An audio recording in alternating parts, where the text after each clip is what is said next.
අපි ආවේ ඇත්තටම ආචාර ධාර්මික රටක් හදන්න.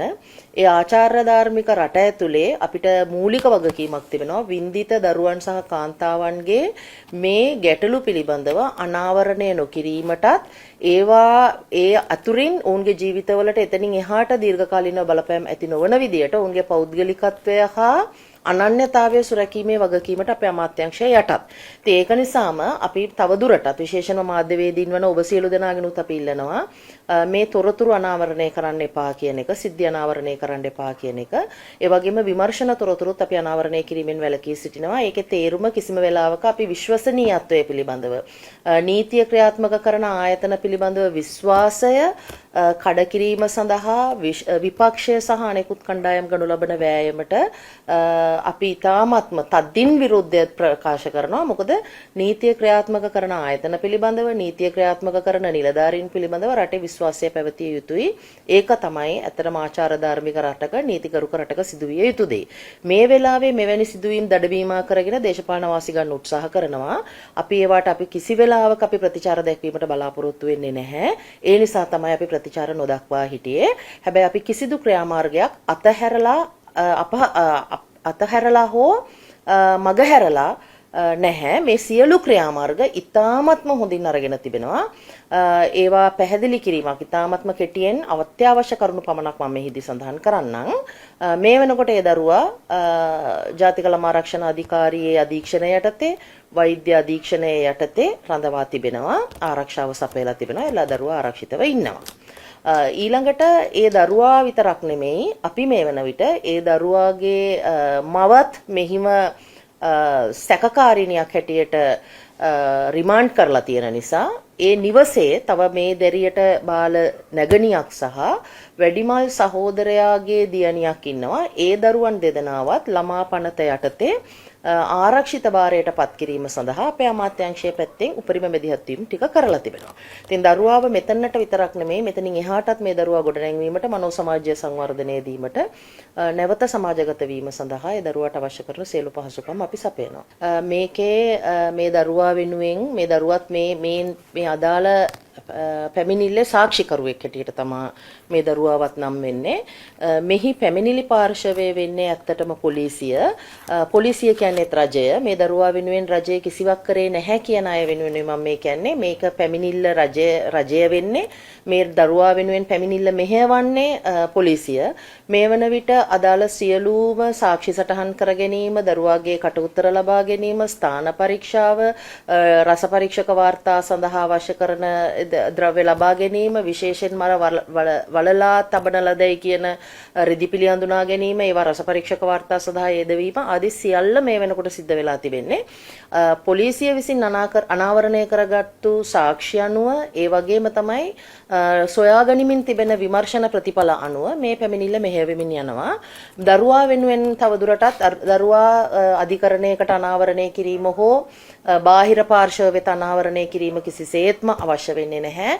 අපි ඇත්තටම මේ ළමා අපරාධ නඩු ආරක්ෂිතව, රහසිගතව, විශ්වසනීයව පවත්වාගෙන යාම සඳහා වන ක්‍රමවේදය වෙනුවෙන් තමයි අපි හැමදාමත් කටයුතු කරේ.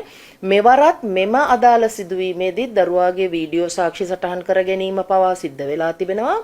පොලිසියට උපරිම හැකියාව තිබෙනවා මේ පැමිණිල්ලේදී දරුවා ලබා දුන් මෙතෙක් ලබා දී තිබෙන ආරම්භක සාක්ෂියේ පටන් අනාවරණය කරගත්තු කරුණු, වෛද්‍ය වාර්තා, DNA වාර්තා හෝ රස පරීක්ෂක වාර්තා ආදී සියල්ලම තවදුරටත් අනාවරණය කරගන්න කරුණු, වීඩියෝ සාක්ෂි පදනම් කරගෙන මේ නඩුව ඉදිරියට ගෙන යෑමේ හැකියාව තියෙනවා. මේකේ මොකද පැමිණිලි පාර්ශවය වෙන්නේම රජය.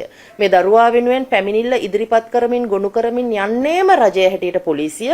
ඒ නිසා මම හිතනවා මේකෙදී අපිට ඇත්තටම නීතිඥයෙක් දරුවා වෙනුවෙන් ඉදිරිපත් වෙලා නැහැ කියන චෝදනාව මේ නඩුවේ ස්වභාවය අනුව ඒක මට කියන්න තියෙන එක අදාළ නොවන බව. නමුත් මම දැක්කා නීතිඥ මහත්මීන් දරුවා වෙනුවෙන් පෙනී සිටීමට කැමැත්ත පළ කරලා තිබෙනවා.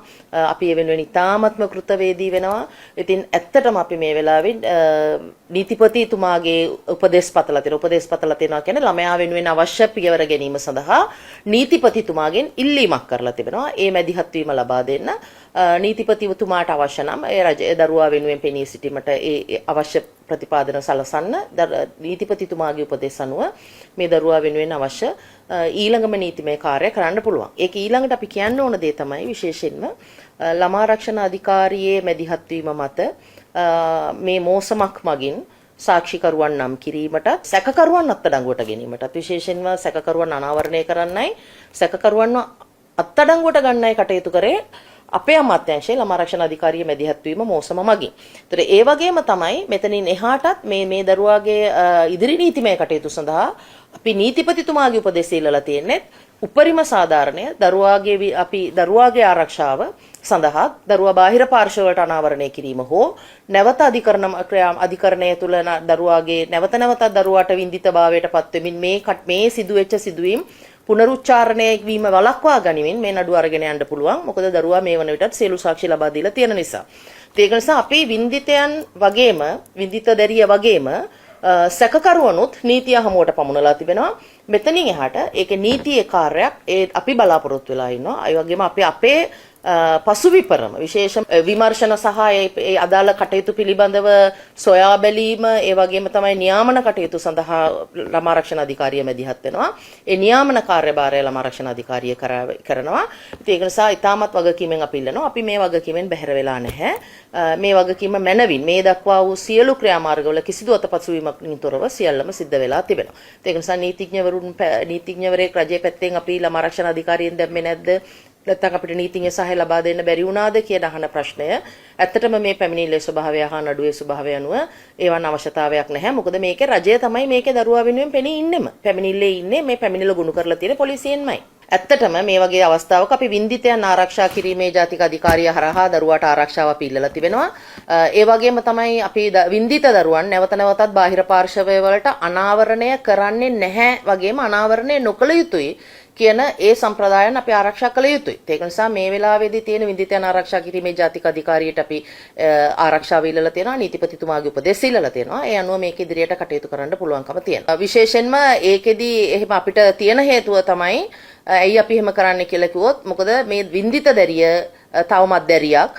මොකද යම් හේයකින් ඇතිවන පරස්පරතා මත සැකකරුවන්ට වාසියක් වීම නෙමෙයි අතර වින්දිත දරුවාට උපරිම සාධාරණත්වය ඉෂ්ට කර ගැනීම සඳහා තමයි මේ ආරක්ෂිත පියවරයන් අරගෙන තිබෙන්නේ. ඉතින් මේකේ නීතිය විමර්ශන අනුව නීතිය ඉදිරියට කටයුතු කරමින් යනවා. අපි නීතිය විශ්වාස කරනවා. නීතිය ක්‍රියාත්මක කරන ආයතන විශ්වාස කරනවා. අධිකරණය විශ්වාස කරනවා. ඉතින් මම ඉල්ලා හිටිනවා මේ රටේ ජනතාවගෙනුත් මේ පැමිණිල්ල මේ පිළිබඳව මේ කාරණාව සම්බන්ධව අපි ඉතාමත් වගකීමෙන් කටයුතු කරමු. අපි මේ මාධ්‍යට ඇවිල්ලා කතා කරන්නේ නැහැ කියන එකේ තේරුම අපි කිසිවක් නොකරනවා කියන එක නෙමෙයි. ඉතාමත්ම දැඩිව අපි මේ වෙලාවේ මම වගකීමෙන් කියනවා කවර ආකාරයේ ප්‍රහාරයන් එල්ල වුණත් මේ දරුවන් සහ කාන්තාවන් සම්බන්ධව වින්දිත කාන්තාවන් සහ දරුවන් සම්බන්ධව තොරතුරු කිසිවක් අපි මාධ්‍ය ඉදිරියේ කතා කරන්නේ නැහැ කියන එක. ඒ තොරතුරු කතා කරන්නේ නැහැ කියන වගකීමක් අපි ඉන්නවා.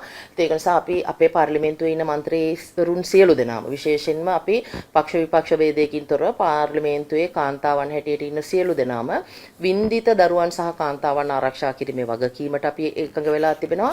ඉතින් අපි ආචාර ධාර්මික රටක් ඇතුලේ අපි බලාපොරොත්තු වෙනවා ලෝකයේ අනෙක් රටවල් වල වගේම වින්දිත දරුවන් සහ කාන්තාවන්ගේ තොරතුරු අනන්‍යතාවයන් හෙළි නොකර මේ විමර්ශන කටයුතු ඉදිරියට යන්න ඕනේ. විමර්ශන තොරතුරුත් අනවශ්‍ය පරිදි ප්‍රචාරය කිරීම හෝ එළියට ප්‍රචාරණය කිරීම අවශ්‍ය නැහැ.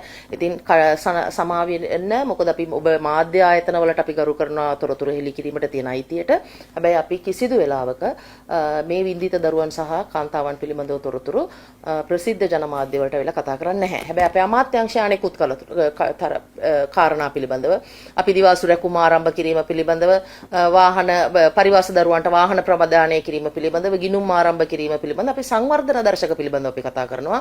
මේ අමාත්‍යාංශයේ මේ ජීවිත ගැන අපිට තියෙන මේ ජීවිත කතන්දර අපි මාධ්‍යවලිය මේ සිදුවීම් සම්බන්ධව කතා කරන්නේ නැහැ කියන දැඩි වගකීමක මම ඉන්නවා. ඒක නිසා අපිට මොන විදිහේ අවලාද නැගුවත් මේ වින්දිත දරුවන් සම්බන්ධව තොරතුරු හා කටයුතු පිළිබඳව විමර්ශනය පිළිබඳව අපි මාධ්‍යවලදී කතා කරන්නේ නැහැ කියන තීරණේ ඉන්නවා. නීතිය විශ්වාස කරමු. නීතියත් එක්ක කටයුතු කරනු කියන ආරාධනාව අපි කරනවා ඔබ සියලු දෙනාට. මේ සිදුවීමෙන් දේශපාලන වාසී ලබා ගැනීමට කවුරු හරි උත්සාහ කරනවා නම් මේක දඩබීමා කරගෙන මෙවන් සිදුවීම් දඩබීමා කරගෙන අපිට පහර ගහන්න උත්සාහ කරනවා නම් ඒ පිළිබඳව අපිට කනගාටුව ප්‍රකාශ කරනවා හැර වෙන කිසිවක් කරන්න බෑ. මොකද මේක දේශපාලනිකව ගන්න එපා කියන එක අපි ඉල්ලන්නේ. මෙවැනි සිදුවීම් වලදී අපි ආචාර ධර්ම පද්ධතියක් රකින්න. විශේෂයෙන්ම කාන්තාහ ළමා කටයුතු අමාත්‍යතුමිය හැටියට මම වැඩ බාරගත්තු දවසේම මම වගකීමකට බැඳිලා ඉන්නවා මේ ආයතනය වෙත ලැබෙන සියලුම වින්දිත දරුවන් සහ කාන්තාවන්ගේ තොරතුරු අනන්‍යතාවය ආරක්ෂා කිරීමේ දැඩි වගකීමකට අපි යටත්. ඒ නිසා මේවායේ විමර්ශන කටයුතුවලදී මොකද අගතියටපත් පාර්ශවයට කිසිදු අවඩක් වෙන විදිහේ තොරතුරක් හෝ සංසරණය වීම, බෙදා හදා ගැනීම, මාධ්‍ය වගින් ප්‍රචාරය කිරීම කියන කිසිවකට අපි ඉඩ නොතැබිය යුතුයි කියන එක තිබෙනවා. ඒ නිසා මම මේ වගකීමට අමාත්‍යවරිය හැටියට බැඳිලා ඉන්නවා. මම මගේ පාර්ශවයේ තොරතුරු හොමාරු කරන්නේ නැහැ කියන එක. ඉතින් ඇත්තටම කියන්න ඕනේ මොනම හේතුවක් නිසාවත් මේ පිළිබඳව කතා කිරීමේ බලාපොරොත්තුවක් අපිට නැහැ. අමාත්‍යවරු හැටියට නෙමෙයි මේවායේ මෙදිහත් වීම කරන්නේ නිලධාරීන් හැටියට. මෙතනින් එහාටත් ඔබට යම්කිසි ඔබ ඕනෑම අයෙකුට මේ විමර්ශන පිළිබඳව දැන ගැනීමට අවශ්‍ය නම් පෞද්ගලිකව ළමා ආරක්ෂණ අධිකාරිය හරහා හෝ මේ නීතිය ක්‍රියාත්මක කරන ආයතනවල තොරතුරු දැන ගැනීම හරහා දැනගන්න පුළුවන්. ඒ හැර මේ දරුවාව මෙතනින් එහෙම නැත්නම් මේ වින්දිත දරුවන් කිසිවෙක් අපි නඩු විභාගයකදී නඩුවෙන් පසුව අතහැර දමන්නේ නැහැ. මොවුන් නැවත සමාජගත කරන්න ඕනේ. ඒ සඳහා වන සියලු ක්‍රියාවලිය අපේ අමාත්‍යාංශයේ භාරය අපි ඉතාමත්ම වැඩවින්ටු කරනවා. අපි මෙන්න මේ ආචාර ධර්ම පිළිබඳව විශේෂයෙන්ම මාධ්‍ය ආචාර ධර්ම මේ වාර්තා කිරීමේදී අනුගමනය කළ යුතු නීති රීති හා ආචාර ධර්මික පද්ධතියක් තිබෙනවා. ඒ ආචාර ධර්ම වලට අනුව මාධ්‍ය සදාචාරය, මාධ්‍ය ආචාර ධර්ම හා අපි පුද්ගල ආචාර ධර්ම අනුව මේ වාර්තා කිරීමත් මේ සිද්ධි පිළිබඳව කතා කිරීමත් කියන එක සිදු නොකළ යුතුයි කියන තැන තමයි අපි ඉන්නේ.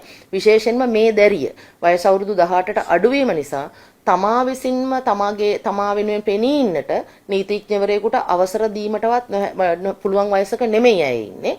ඒ නිසා තමයි මේක රජයේ පාර්ශවයෙන් කැඳ වෙන නඩුවක්. පැමිණිලිකාර පාර්ශවයේ වෙන පොලිසිය මැනවින් මේ කටයුතු සිදු වෙමින් යනවා. ඒ පිළිබඳව කිසිවෙක් අනියත බියක් හෝ පවත්වා ගැනීමට අවශ්‍ය නැහැ. අපි නීතිපතිවරයාගේ උපදෙස් මත ඉදිරි අධිකරණ කටයුතු මැනවින් සිද්ධ වේයයි අපි බලාපොරොත්තු සහගත වෙනවා. නීතිය වෙනුවෙන් අපි කිසිවෙක් නීතිය අතර ගැනීමට අපි බලාපොරොත්තුවක් නැහැ. නීතිය විශ්වාස කරමු. අපේ විපක්ෂ කණ්ඩායම් සහ අනෙකුත් බංකොලොත් දේශපාලන කණ්ඩායම් මේ කටයුතු මේ නීතිය පසිඳලන ආයතන ගැන නීතිය ක්‍රියාත්මක කරන නිලධාරීන් පිළිබඳව සමාජයේ ඇති කරන අවිශ්වාසය හරිම භයානක තැනකට යන්නේ. ඒක නිසා නීතිය විශ්වාස කිරීම සහ නීතියට ක්‍රියාත්මක වීමට ස්වාධීනව ඉඩ දීම තමයි අපි විසින් කරලා තියෙන්නේ. අපි කිසිදු නිලධාරියෙකුට අපි බලපෑම් කරලා නැහැ. විශේෂයෙන්ම මේ ආයතනවල ඉන්න නිලධාරීනුත් Tamanගේ හෘද සාක්ෂියට එකගව උපරිම තමාගේ හෘද සාක්ෂියට එකගව නීතිය ක්‍රියාත්මක කිරීමේ කටයුතු කරන්න. තමාගේ ආයතනය තුළ ඒ විශ්වසනීයත්වය පළුදු කර ගැනීමට කිසිවෙකුට තබන්න එපා. අපි නීතිය ක්‍රියාත්මක කරන කිසිදු නිලධාරියෙකුට අපේ පාර්ශවයෙන් බලපෑම් කරලා නැහැ. ඒ නිසා වගකීමෙන් කියන්නේ අපි හැමෝම තම තමාගේ රාජකාරිය තුළ තමා නීතිගරුකව කටයුතු කිරීමට කැප වෙන්න ඕනේ. ඒ වගේම ආචාර ධර්ම රැකීමටත් දැඩි වගකීමක් අපි සියලු දෙනාට තියෙනවා.